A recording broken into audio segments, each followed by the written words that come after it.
इस देश में अगर ब्राह्मणवाद को कोई वाद चुनौती दे सकता है तो वो सिर्फ और सिर्फ अम्बेडकरवाद है। वो कहते हैं कि भारत में जो खतरा है वो मुसलमानों से नहीं है, इन बौद्धों और अम्बेडकरवादियों से है।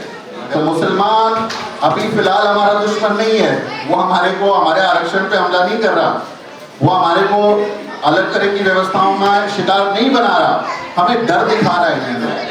अब सोचिए किस कदर लड़ा होगा वो एक आदमी जिसके पुतलों को आज भी मनुवादी तोड़ते हैं कि जब एक दलित व्यक्ति बहुत कमजोर होता है तो वह अछूत हो जाता है, जब एक व्यक्ति दलित होता है और वो थोड़ा सा मजबूत होता है तो वो हिंदू बन जाता है, और जब एक दलित बहुत मजबूत होता है तो वो दामाद बन जाता है।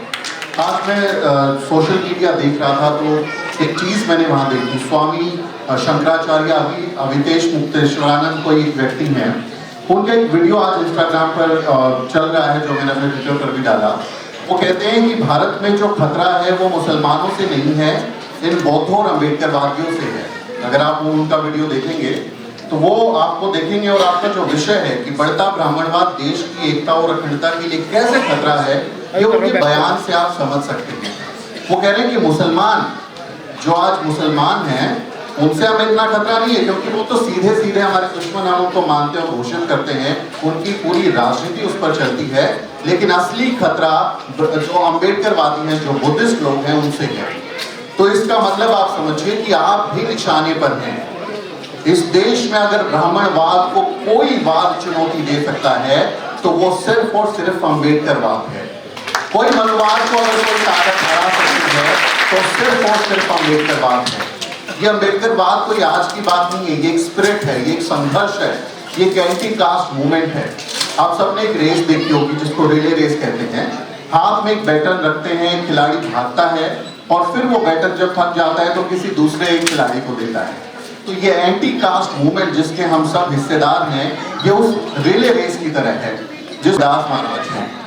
जात जात में जात है जो केतन के बाद, रैदास मनुष्य ना बन सके जब लग जात ना जात, मानुषता को खात है रैदास जात का रोग।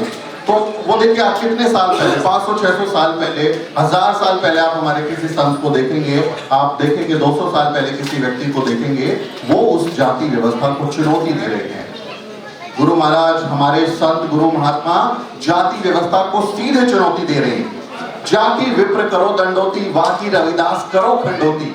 कि जिन वेदों को ये ब्राह्मण लोग अपना सर्वश्रेष्ठ डॉक्यूमेंट मानते हैं, ऐसे जो वेद हैं उनको रविदास दुत्कारते हैं, ठोकर मारते हैं, हम इनको नहीं मानते। तो सोचिए उस समय कितना मुश्किल हालात थे। उस समय जब लोगों को हाथी के पैर से कुचलवा दिया जाता था, उस समय जब लोगों को जरा सी बात पर सिर काट दिया जाता था, उस समय हमारे सदगुरु महाराज, हमारे गुरु संत महाराज उसको चुनौती दे रहे हैं। चाहे कबीर दास महाराज हो, एक ही चाम एक ही गुदा, कौन ब्राह्मण कौन सुदा। तुम कहते हो जो तू बामन बामनी जाया, आन बाट काहे ना आया। अगर तू ब्राह्मण है और तू कहता है कि तू मुझसे श्रेष्ठ है, तो तू उसी रास्ते कैसे पैदा हुआ जिस रास्ते से मैं पैदा हुआ। चुनौती दे रहे हैं, सवाल उठा रहे हैं।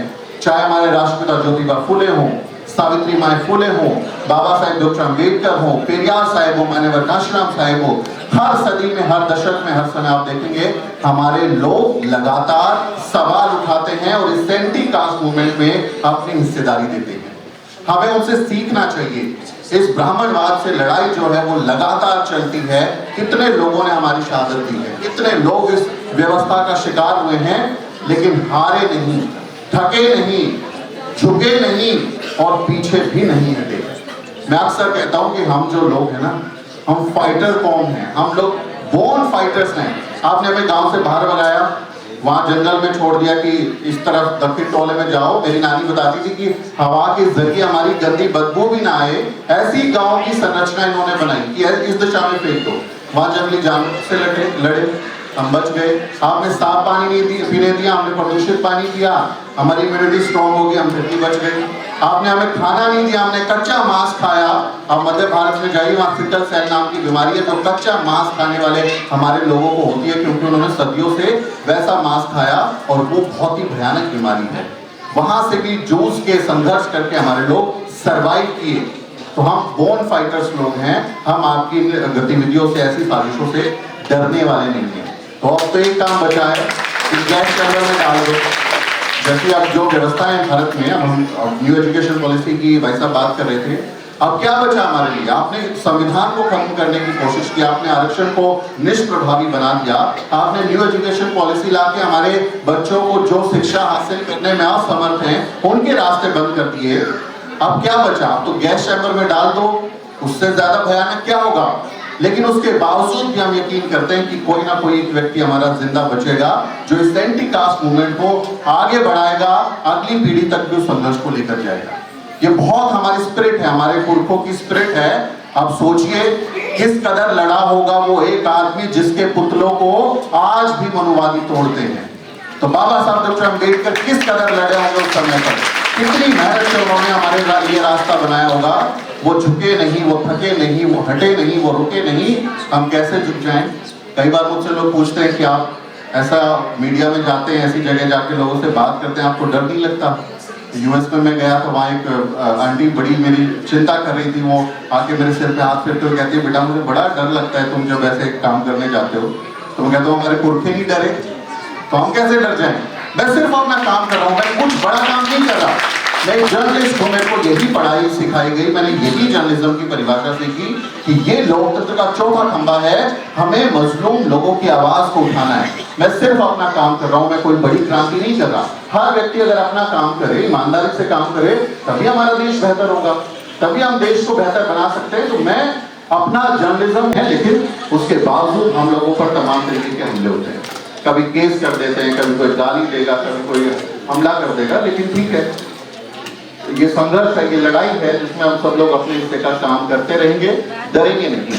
मैं बस अंत में एक दो बात और जोड़ना चाहूंगा क्योंकि बहुत जरूरी है। अभी आप सबने देखा होगा, संतोष वर्मा एक हमारे आईएएस हैं, हमारे बहुजन समाज का हिस्सा है, उन्होंने कहा कि सिर्फ ब्राह्मण अपनी बेटी हमको दे दें, सिर्फ ठाकुर हमको अपनी बेटी दे दें, हाँ बनिया हमको अपनी बेटी दे दें, हम अपनी बेटी किसको देंगे? या हमारे यहाँ बहू कौन आएगी? वैसे तो महिलाओं की जिम्मेदारी हमें नहीं उठानी, वो करना कि हम ही आपको देंगे, वो खुद अपना राइट टू चूज रहे हैं, अपना पार्टनर खुद चुने। लेकिन हम आपस में क्या इंटरकास्ट शादियां कर रहे हैं? हम जो जातियों में जिसे बहुजन समाज कहते हैं, जिसमें हम दलित जातियां हैं, आदिवासी हैं, ओबीसी समाज के लोग हैं, क्या हम आपस में रोटी बेटी का संबंध करते हैं? आप में से बहुत कम लोग ऐसे होंगे जिनकी इंटरकास्ट शादियां हुई होंगी। सब अपने घर में जो लाना चाहते हैं वो अपनी जात की लड़का लड़की को लाना चाहते हैं, है ना? तो बाबा साहब डॉक्टर अम्बेडकर ने एनिलिशन ऑफ कास्ट में इस पे पूरी थ्योरी दी है कि कैसे सजातीय विवाह यानी सेम कास्ट जो मैरिज है वो जाति का रिप्रोडक्शन करते हैं, यानी एक ब्राह्मण ने ब्राह्मणी से शादी की और फिर ब्राह्मण बच्चा पैदा हुआ। वैसे ही चमार अगर चमारी से शादी करता है तो चमार बच्चा ही पैदा होगा।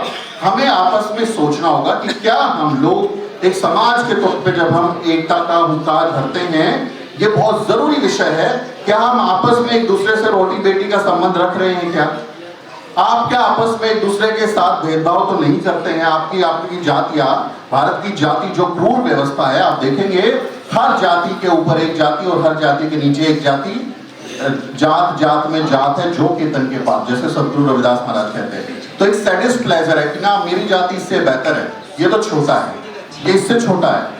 तो ये जो मानसिकता है, हम अगर उनको समझा रहे हैं कि आप समझ जाइए, तो हमें अपने आप को भी समझाना पड़ेगा। हमें अपने बेटे बेटी के लिए जब रिश्ता लेने जाएं तो हमें भी अपने गोत्र मिलाने की जरूरत नहीं पड़नी चाहिए कि दादी का गोत्र मिला लो, माँ का गोत्र मिला लो। ये बिल्कुल सही चीज नहीं है। वैसे हमारे बच्चे खुद ही अपने पार्टनर चुने, ऐसी व्यवस्था होनी चाहिए। लेकिन अगर आप अरेंज मैरिजेस में जाते हैं तो जाइए, भंगी का बच्चा चमार के घर जाए, चमार का बच्चा धानक के घर जाए, खटीक के घर जाए, ओबीसी में, एसटी में। हम आपस में जब शादी ब्याह करेंगे, हम एक मजबूत समाज बनेंगे, तब मुझे लगता है कि बहुत जरूरी एक एकता आएगी, एक बेहतर समाज बनेगा।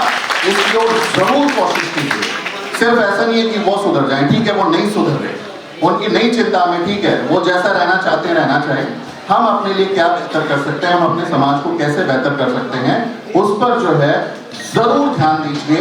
ये मेरी आप सबसे गुजारिश है। और एक अंतिम बात, इस देश में जो मुसलमानों के नाम पर डर दिखा दिया जाता है हमारे यहाँ, ये मुसलमान हो जाएंगे, ज्यादा आबादी हो जाएगी, अभी बांग्लादेश के नाम पे हमें डराने की कोशिश हो रही है।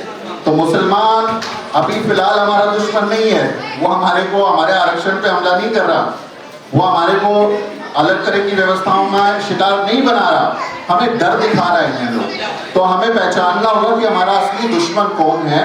ये दंगों के बाद हिंदू बन जाना, उससे भी हमें बाज आना चाहिए। मैं अक्सर कहता हूं कि जब एक दलित व्यक्ति बहुत कमजोर होता है तो वह अछूत हो जाता है। जब एक व्यक्ति दलित होता है और वो थोड़ा सा मजबूत होता है तो वो हिंदू बन जाता है, और जब एक दलित बहुत मजबूत होता है तो वो दामाद बन जाता है। तब उनको चिंता नहीं होती। अगर आप आईएएस तक जाएंगे क्योंकि उनके घर में सत्ता आ रही है, पावर आ रही है, तो बहुत ज्यादा गुंजाइश है कि वो आपको अपना भी लेंगे, आपको एक्सेप्ट भी कर लेंगे। लेकिन उनको छोड़ के हम क्या एक्सेप्ट कर पा रहे हैं एक दूसरे को? एक दूसरे के लिए बहू बेटे जब ढूंढे तो प्लीज अपने घर में झांके, बाहर जाने की जरूरत नहीं है। आप देखें किसी और को, आपस में एक दूसरे से रोटी बेटी का संबंध बनाइए, समाज को बेहतर बनाइए। मैं आप सबके बीच में आया, मुझे बहुत अच्छा लगा, और मैं फिर कभी आपसे मुलाकात करूंगा और फिर आप सबसे और ज्यादा बातें करूंगा।